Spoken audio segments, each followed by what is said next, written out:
திருஞான சம்பந்த சுவாமிகள் பாடிய திருக்கடைக்காப்பு அந்த பாடல்களை 3 நிமிஷ வீடியோவாக போட்டுருவோம் அப்படின்ட்டு முதல் பாடலை பாடிட்டேன்.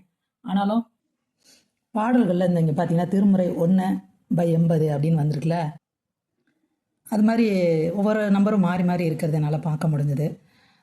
ஏன் இப்படி இருக்குது அப்படின்னு பார்த்துட்டு இருக்கும்போது எனக்கு ஒரு விஷயம் நல்லா தெரியும். தோடுடைய செவியன் என்ற பாடலை திருஞான சம்பந்தர் தன்னோட 3வது வயதில் முதல் பாடலாக பாடுறாரு அப்படின்றது.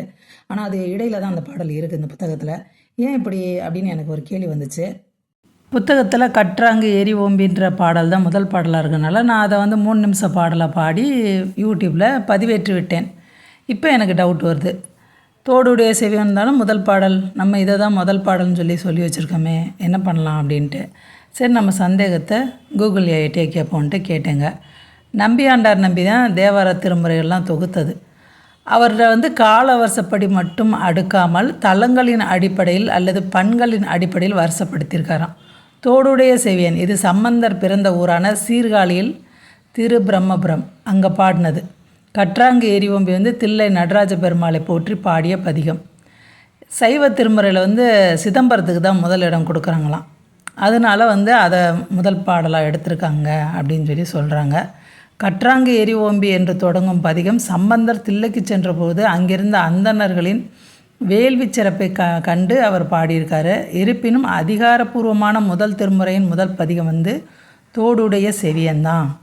பதிக எண் 1 பாடல் 1 அப்படின்னு அது வரும். அதுதான் உண்மை அப்படின்னு சொல்கிறாங்க. நம்ம எதை தொடங்க ஆரம்பித்தாலுமே விநாயகரை வழிபட்டு தான் தொடங்குவோம் அப்படின்றதுனால தோடுடைய செவியன் அந்த பாடலை முதல்ல பாடுறது தான் சிறப்பு.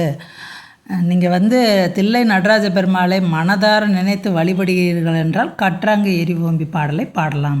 பொதுவான மரபு தோடுடைய செவியன்லேருந்து ஆரம்பிக்கிறதான் அப்படின்னு சொல்லியிருக்காங்க. எனக்கு கடந்த 1 மாதமாக சிதம்பரத்துக்கு போகணும் வர ஆசை. அதுக்கு ஏற்பாடு பண்ணி போக முடியாமல் போச்சு. அந்த ஏக்கத்தினால தான் நான் கற்றாங்கே இது என்னன்னு இதை பற்றி இன்னும் டீட்டெயில் கவனிக்காமல் அந்த பாடலே முதல்ல பாடிட்டேன் நான் நம்புகிறேன். நன்றிங்க. உங்களுக்கும் யாருக்காவது இந்த மாதிரி முதல் முறையாக அதெல்லாம் பாட ஆரம்பிக்கிறவங்களுக்கு இந்த டவுட் இருக்கும். அதுக்காண்டி தான் நான் அந்த வீடியோவை பதிவு பண்ணுறேங்க.